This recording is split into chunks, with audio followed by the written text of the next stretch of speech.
essa é uma atividade, né, do projeto Articulação Territorial e Fortalecimento das OSCs através do MIROSC. Estamos na oficina de formação de formadores e multiplicadores, onde temos, né, 2 territórios parceiros, o Vale do Jicriçá e o Baixo Sul. Estamos hoje no módulo 5 da oficina de formação. Esse módulo, vamos falar sobre planejamento, monitoramento e avaliação. E o nosso convidado de hoje é Daniel. Eu vou deixar que ele se apresente e que ele fale, né, da instituição que ele atua, e aí ele pode dar início às atividades. Meu nome é Daniel Reck. Eu atualmente sou assessor jurídico da Unicafes e da Unicopas, que são da área do cooperativismo solidário. Faço parte do comitê facilitador do marco regulatório, plataforma MIROSC, e integrei o grupo de trabalho que preparou a minuta da Lei 13.019. Eu acompanhei, portanto, o processo de construção da lei e as alterações que foram propostas no Congresso até a sua elaboração final. O planejamento nas parcerias das organizações da sociedade civil com o Estado, com a estrutura do Estado, com a administração pública, não está vinculado a um chamado contrato de construção conjunta, mas praticamente é um contrato de adesão, ou seja, já vem pré-definido o que deve ser feito. No chamamento público já vem pré-definido o que deve ser feito. A estrutura do desenvolvimento das atividades são as chamadas cláusulas uniformes, portanto. E estou me referindo às cláusulas uniformes porque tenho recebido várias consultas recentemente a respeito de desincompatibilização de candidatos e candidatas, se era necessário, nos casos das parcerias, se desincompatibilizar 6 meses antes da eleição. E nesse caso dos contratos chamados de cláusulas uniformes, que são cláusulas pré-estabelecidas pela estrutura do Estado, não há necessidade de se afastar de cargos à frente da associação ou cooperativa. Bom, só abrir um parênteses, porque eu estava me referindo a essas cláusulas. Então, o que eu quero dizer é que, praticamente, mesmo que se diga, e a lei diz isso, mas na prática não é exatamente assim, que a entidade que constrói o plano de trabalho, isso não é lá tão verdadeiro, porque o chamamento público já vem estabelecendo o que é necessário fazer, as metas a serem alcançadas, a aplicação orçamentária, assim por diante. Ou seja, já existem pré-condições definidas que vão orientar a estrutura do plano de trabalho.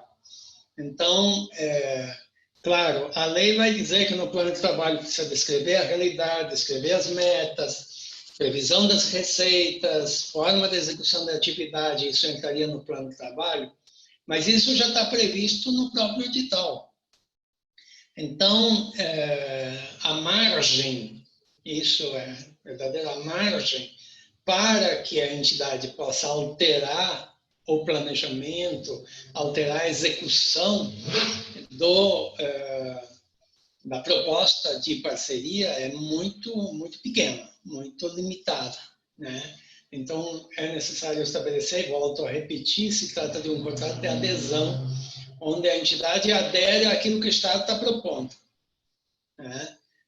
Seria diferente no termo de fomento, onde a entidade propõe um plano e o Estado apoia. Mas isso é incomum, primeiro é incomum, e segundo, o encaminhamento disso dependeria de que o Estado reafirmasse a proposta encaminhada e aí se tornaria uma proposta do Estado de novo. Então, isso que eu quero dizer, a margem aí é muito pequena em termos de planejamento. Então, o que já está pré-definido vai ser executado. Eu quero abrir um outro parênteses aqui a respeito desse tema, porque a gente está tendo alguma dificuldade em relação ao que diz a lei e em relação àquilo que é executado na prática pela administração pública. Nem sempre há coincidências. No caso do Estado da Bahia, eu vou citar aquilo que consta na regulamentação da Bahia a respeito do marco regulatório, e lá foram abertos espaços criativos que contrariam a lei, mas que foram impostos pela administração do Estado, e o Estado não quer nem saber. Né? Diz, não, tem que ser assim e acabou. Então, aí é necessário ter um jogo de cintura para conciliar aquilo que efetivamente está definido em lei e aquilo que, por exemplo, vai ser exigência criativa, e volto a dizer criativa entre aspas, da própria administração pública local. O caso mais típico é o caso da contrapartida. A lei proíbe a contrapartida financeira, mas há estados que exigem contrapartida financeira. E aí você diz, espera aí, mas a lei não vale? Então, alegou-se, em alguns estados alegou-se, não, mas a nossa legislação vai exigir contrapartida financeira. Sim, mas a lei é nacional, vale para todo mundo. Então, como é que se concilia essas coisas? Então, há questões, e isso vai se referir, inclusive, à questão do monitoramento e avaliação, onde, aliás, aconteceram as coisas mais complicadas, complexas, em relação ao cumprimento da lei. Então, só para começar, a respeito do planejamento, o planejamento vai ter que ser definido no plano de trabalho. O plano de trabalho está calcado em cima do chamamento público. Então, o chamamento público vai vir já detalhando isso, e a construção do plano de trabalho acontece aí. Há alguma dúvida a respeito do momento em que se apresenta o plano de trabalho? Se a gente lê corretamente a lei, o plano de trabalho deveria ser apresentado depois da pré-seleção, mas há uma dúvida porque não se sabe se a comissão de seleção teria condições de pré-selecionar sem o plano de trabalho. Então, são todas questões que ainda não foram resolvidas na implementação prática da legislação referente a essas parcerias entre o Estado e a sociedade civil. Mas, enfim, claro, a lei não é tão antiga, é mais ou menos recente. Na verdade, a versão dessa lei é de 2016, então tem 4 anos ainda vão se adequando às estruturas e principalmente ao convencimento dos administradores, que, agarrados a práticas antigas, têm tremenda dificuldade de se adequar às novas. A administração pública, ela se sente confortável naquilo que sempre fez. Quando vem uma coisa nova que ela tende a mudar a forma de fazer, por um lado, ela se sente insegura, mesmo porque há a possibilidade de processo, etc., improbidade administrativa e assim por diante. E, por outro lado, também é muito mais fácil seguir aquilo que já vinha sendo feito automaticamente do que ter de mudar e adequar às novas legislações. Isso acontece nas várias frentes, acontece na área contábil, acontece na área administrativa, acontece na área fiscal e mais ou menos a gente acaba tendo de batalhar para que a lei seja aplicada. Bom, esse planejamento de execução, portanto, do edital de chamamento público, ele vai ser implementado através das ações previstas nesse plano de trabalho, e aí vai chegar, após o processo de execução da parceria, vai chegar o momento do monitoramento e da avaliação. Aqui nós temos uma imprecisão. que a lei não conseguiu resolver, porque a lei colocou monitoramento e avaliação como idênticos, e não são idênticos. Monitoramento é uma coisa, avaliação é outra coisa. E ao colocar como idêntico, ela afastou aquilo que era o foco principal da Lei 13.019, que eram os resultados e não a execução financeira, a execução de atividades e financeira. Ao longo da prática das parcerias, o foco sempre foi execução de atividades e prestação de contas financeiras. Isso sempre foi o foco ao longo do tempo. A lei veio e disse, não, o central da parceria Estado e sociedade civil são os resultados. Alcançar metas e objetivos previstos no plano de trabalho, portanto. As outras coisas são complementares, evidentemente elas serão necessárias eventualmente, mas o foco é esse. Só que na prática a gente vai ver de que a maioria dos estados, isso acontece com a União, boa parte dos estados e nos municípios, continua o grude em relação à prestação de contas, documentos fiscais, demonstrativo financeiro, extrato bancário e assim por diante. Quer dizer, o foco continua sendo aquele que era anteriormente e não uma nova cultura que a lei buscou trazer para essas parcerias. A lei é muito clara a respeito de que o foco são os resultados sociais a serem alcançados com essa parceria. Isso é o foco.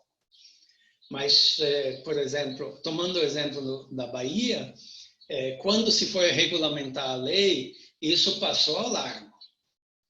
As pessoas que estiveram à frente da regulamentação, o decreto de regulamentação, estavam muito preocupadas com isso. E aí você vai entrar o Tribunal de Contas do Estado, a Controladoria, a Procuradoria, e assim por diante. Então, esses núcleos estão muito preocupados com documentos, com contas, com não sei o quê, ao invés de colocar, acima de tudo, os resultados a serem alcançados, que era o objetivo da lei. Então, vocês veem que a lei, nesse sentido, ainda tem dificuldade de avançar. Imaginem mudar a cabeça do pessoal do Tribunal de Contas do Estado.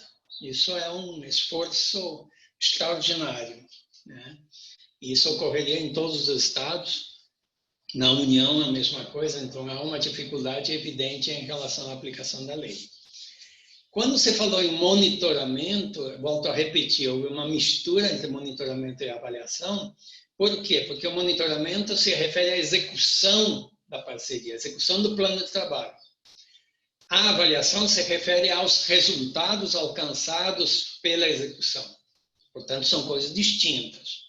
Ao se misturar isso, se deu ênfase muito mais ao monitoramento e se deixou de lado a avaliação. De tal maneira que o capítulo que deveria tratar de avaliação vai falar em prestação de contas. Vocês podem ver no próprio decreto estadual é o 17.091, 2016, que é o estadual da Bahia. Esse decreto também vai fazer a mesma coisa. Ele coloca um artigo apenas sobre monitoramento e avaliação e depois um longo capítulo sobre prestação de contas. Mas ele não vai falar em avaliação. Então, há uma dificuldade de compreensão, inclusive, a respeito desse tema, monitoramento e avaliação. De qualquer maneira, vamos distinguir as duas coisas. Monitoramento é o acompanhamento, portanto, da execução, da implementação da parceria, do plano de trabalho. Fundamentalmente, lembrem sempre disso. A referência, o documento referência da parceria é o plano de trabalho, que deve ser aprovado pela administração pública. No que ele for aprovado, ele deve ser cumprido. há possibilidade de modificação, sim, mas tem de ser negociada, tem de ser aprovada. Então, o monitoramento observa em que medida esse plano de trabalho está sendo executado. E não é tarefa da organização da sociedade civil. O monitoramento é exclusivo da administração pública. Ora, mas como a administração pública não faz o monitoramento, primeiro porque quase não tem condições, não tem pessoal suficiente para fazer isso. E também não tem recursos destinados para isso, esse monitoramento some no espaço. E acaba que se faz unicamente prestação de contas. Então, se perde aquilo que se buscava com o monitoramento, que era para a administração pública observar se os resultados estavam sendo alcançados pela execução do plano de trabalho. Isso se perdeu, mas isso é exclusivo da administração pública. A lei faculta de que se a administração pública não puder fazer o acompanhamento, portanto, esse monitoramento da execução, ela pode contratar terceiros, então uma entidade local, observe que a ideia é uma entidade que conheça a realidade local, poderia ser até um conselho de acompanhamento local, que faça esse monitoramento e que faça um relatório do monitoramento. Porque o relatório vai ser base para o relatório final da administração sobre a parceria. Então, esse relatório é muito importante, porque seria a visão da administração no que se refere à conquista, ao alcance dos resultados, do alcance de metas e objetivos. Portanto, ele será básico para que, na apreciação final da prestação de contas, a administração tenha segurança em relação a que os resultados, metas e objetivos tenham sido alcançados. Tá? Mesmo que isso seja feito por terceiros, portanto, uma entidade local contratada, isso deve ser validado pela administração e passa a se constituir como documento da administração. Esse é o documento de monitoramento. Depois, ainda no monitoramento, há a sugestão, não obrigatória, de que quem fizer o monitoramento, ou seja, o gestor público que acompanha a parceria, ou um terceiro, faça uma pesquisa de satisfação dos chamados beneficiários da parceria. Então, é um levantamento junto às pessoas que foram beneficiadas pela ação da organização da sociedade civil com recursos da administração, para saber se estão satisfeitos, se de fato considera que as metas e objetivos previstos no plano de trabalho foram alcançados a contento e que isso veio beneficiar essa população. Mas isso, volto a repetir, não é responsabilidade da organização que executa a parceria, certo? Só que, como a administração não faz, isso vai fazer falta lá na frente. Por quê? Porque o administrador, o gestor de acompanhamento ou administrador responsável pela parceria vai se basear em quê? Para fazer o relatório final e aprovar ou não aprovar, estabelecer restrições, etc., ou pedir para reconstituir alguns aspectos da parceria. Vai se basear em quê? Vai se basear na palavra, apenas na palavra da organização da sociedade civil. Então, ele vai se sentir inseguro para poder opinar. Por isso que muitas prestações de contas ficam lá penduradas, sem apreciação. Por quê? Porque o administrador não tem suporte efetivo para emitir um parecer definitivo sobre prestação de contas. Então, o que vai acontecer na prática? Vai acontecer na prática que ele vai passar a exigir coisas da organização. Coisas significa o quê?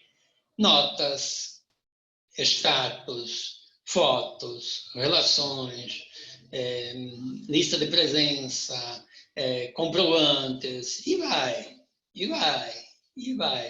Né? Até anos vai seguindo isso, sem chegar a termo. E isso prejudica todo mundo, prejudica a própria entidade, que fica sempre pendurada aí com dificuldades em relação ao fechamento dessa prestação de contas. A entidade, aí nós viríamos para o passo seguinte, então nós temos o planejamento, temos o monitoramento que acompanha a execução do plano de trabalho, e aí teríamos a avaliação. A avaliação não é prestação de contas. Não é prestação de contas. A avaliação é a análise e a demonstração de que os resultados foram alcançados. Ou seja, as metas e objetivos previstos no plano de trabalho foram efetivamente alcançados. Então, isso deve ser demonstrado por elementos que partem de depoimentos, de comprovações e assim por diante, de que aquilo que estava estabelecido como meta e objetivo no plano de trabalho foi efetivamente alcançado. Esse é o foco da avaliação. Essa avaliação vai ser feita pela organização da sociedade civil, não pela administração, certo? Diz a lei, isso é o foco. Volto a insistir nisso, é muito importante. Esse é o foco da avaliação. Diz a lei de que se a entidade não conseguir demonstrar que alcançou as metas e objetivos previstos no plano de trabalho, então a administração vai pedir o relatório financeiro.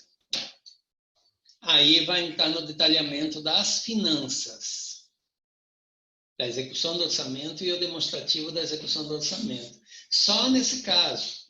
Agora, no caso da Bahia, por exemplo, eles interpretaram diferente. Não.